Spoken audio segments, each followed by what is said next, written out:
ইনশাআল্লাহ আপনাদের যত দাবি আছে সেই দাবিগুলো আমরা পূরণ করব এবং দেশে একটা हमारी जो भी जिम्मेदारी है हम उसको पूरा करेंगे। নিয়ে আসব। আপনারা আমার সাথে সহযোগিতা করেন, आप सभी हमारे साथ सहयोग करें। দয়া করে আর এই ভাঙচুর, হত্যা, মারামারি, সংঘর্ষ आप मारामारी ना करें, संघर्ष ना करें, हिंसा ना करें। যে আপনারা যদি আমার কথা মতো চলেন, আমাদের সাথে যদি हमारी बातचीत चलती रहेगी, করি আমরা নিঃসন্দেহে আমরা একটা সুন্দর পরিণতির দিকে हम एक অগ্রসর হতে পারব। सुंदर परिवर्तन लाएंगे, सुखद परिवर्तन लाएंगे। আমাকে সাহায্য করেন, মারামারি করে এই সংঘাতের মাধ্যমে बिल्कुल भी हिंसा का आप मारामारी का सहारा ना लें। কিছু আমরা পাবো না। সুতরাং দয়া করে আপনারা সমস্ত ধ্বংসযজ্ঞ, সমস্ত অরাজকতা, সমস্ত সংঘর্ষ থেকে বিরত হন। आप यहाँ जो पूरी अराजकता है, पूरा जो संघर्ष किया गया है, ভবিষ্যতের দিকে আমরা অগ্রসর হব। প্রতিটা হত্যার বিচার করা হবে, প্রতিটা অন্যায়ের বিচার হবে। हम हालात को पूरी तरह से इस पर विचार कर रहे हैं, सबके साथ बातचीत कर रहे हैं। প্রধান দলের নেতাগণ এখানে, নেতারা এখানে উপস্থিত ছিলেন। सभी जो नेतागण हैं वो यहाँ पर उपस्थित है हमारे साथ। उनके साथ हमने बातचीत की है, राय मशविरा किया है। আমরা একটা সুন্দর আলোচনা করেছি এবং देखिए सकारात्मक आलोचना का हम स्वागत करते हैं। ফলপ্রসূ হবে বলে আমি মনে করছি এবং আমরা একটা সুন্দর একটা ইন্টারিম গভর্নমেंट ফর্ম করে আমরা দেশ एक अंतरिम सरकार का गठन किया जाएगा। इस वक्त की बड़ी खबर, अंतरिम सरकार का गठन किया जाएगा, सेना प्रमुख का ये कहना है। এবং এখন একটা ইন্টারিম গভর্নমেंट ফর্ম করে আমরা আমাদের কার্যক্রম পরিচালনা করব और अंतरिम सरकार के जरिए देश को चलाया जाएगा। আমাদের কিছু সময় দেন, ইনশাআল্লাহ আমরা সবাই মিলে সমস্ত সমস্যা সমাধান করতে সক্ষম হব। हम सभी मिलकर के सभी समस्याओं का समाधान करेंगे। সংঘাতের পথে যাবেন না। अब संघर्ष का जो रास्ता है उस पर नहीं जाना है, हिंसा के रास्ते पर हमें नहीं जाना है।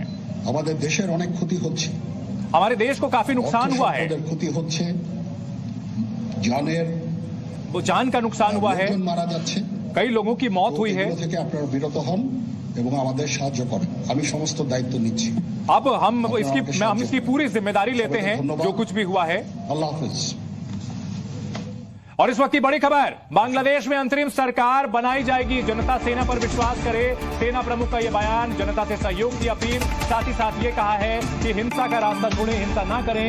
जो जान की क्षति हुई है उसकी जिम्मेदारी सेना प्रमुख ने ली है, लेकिन कहा कि अंतरिम सरकार के गठन को लेकर के चर्चा हो रही है। देश के प्रशासन को चलाने के लिए एक अंतरिम सरकार बनाई जाएगी, जनता से सहयोग की अपील सेना प्रमुख ने की है। इस वक्त की बड़ी खबर, तो बांग्लादेश के प्रधानमंत्री शेख हसीना के इस्तीफे के बाद सेना प्रमुख ने यहां पर प्रेस कॉन्फ्रेंस की और कहा एक अंतरिम सरकार बनाई जाएगी, जनता सेना पर विश्वास करे। हम सबके साथ बातचीत कर रहे हैं, अंतरिम सरकार के जरिए लोगों की समस्याओं का समाधान करेंगे, बांग्लादेश को फिर से रास्ते पर लाएंगे। हिंसा से हमारे देश को काफी नुकसान हुआ है, जनता सहयोग करे, हम पर भरोसा करे। लोगों की जान गई है, लेकिन हम कोशिश कर रहे हैं अंतरिम सरकार के साथ मिलकर के सारी स्थितियों को काबू में करेंगे। बांग्लादेश के सेना प्रमुख का ये बयान। इस वक्त की बड़ी खबर, हमने सभी राजनीतिक दलों को बुलाया, सेना प्रमुख की ओर से बताया गया। सभी राजनीतिक दलों के साथ बैठक की गई है और अंतरिम सरकार के गठन की प्रक्रिया शुरू की जा रही है और लोगों से हिंसा का रास्ता छोड़ने की अपील की है।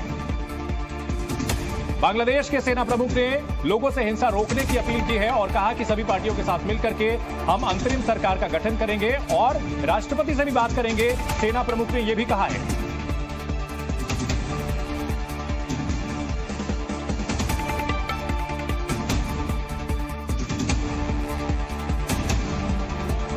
तो इस वक्त की बड़ी खबर, तो एक और ढाका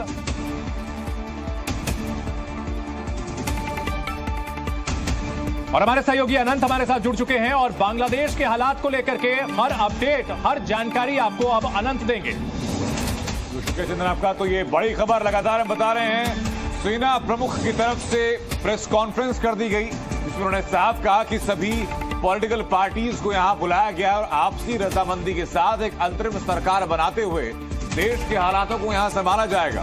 बांग्लादेश के अंदर जो लगातार अनिश्चितता का माहौल लगातार बना हुआ था, लोग सड़कों पर थे। जी न्यूज आपको लगातार वो ग्राउंड रिपोर्ट दिखा रहा था, जहां आरक्षण के विरोध में लगातार युवाओं का प्रतिशोध देखा जा रहा था, सरकारी संपत्ति को नुकसान पहुंचाया जा रहा था। इसी बीच में पीएम शेख हसीना ने उस वक्त ये आह्वान भी किया था प्रदर्शन कर रहे लोगों से कि मामले में स्थिरता बनाए रखने के लिए आपके सहयोग की जरूरत है। मुख्य मुद्दा था आरक्षण को लेकर के, जो मुक्ति वाहिनी के जो परिवार, सेना के जो लोग जो शामिल रहे, उनके जो परिवार थे, उनको 30% आरक्षण को लेकर के लगातार विरोध जताया जा रहा था। इस बात को पेन डाउन किया गया था सुप्रीम कोर्ट की तरफ से, लेकिन सुप्रीम कोर्ट के फैसले को शेख हसीना सरकार ने बदला। उसके बाद बांग्लादेश के अंदर ये हालात पैदा हुए कि देश के प्रधानमंत्री को देश छोड़ करके वहां से जाना पड़ा।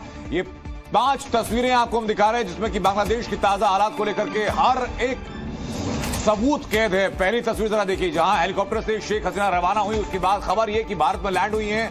बहुत जल्द भारत से राजनयिक सपोर्ट की मांग भी औपचारिक तौर पर की जा सकती है। तो दूसरी तस्वीर, जहां 20 लाख से ज्यादा प्रदर्शनकारी बांग्लादेश की सड़कों पर थे और कहा जा रहा है कि पीएम हाउस में वो घुसे हैं, वहां से फर्नीचर लेकर के लोग बाहर निकल रहे हैं। ये तीसरी तस्वीर जो आपको दिखा रहे हैं, ये तस्वीर जरा आप देखिए। पीएम हाउस के अंदर हथियारबंद लोग भी हैं, यहां से सामान लेकर भी लोग बाहर जा रहे हैं और सड़कों पर लाखों लोग। तो वहीं सेना की प्रेस कॉन्फ्रेंस के माध्यम से कहा गया कि अब हालात को नियंत्रित करने की जरूरत है, शांतिपूर्ण करने की जरूरत है।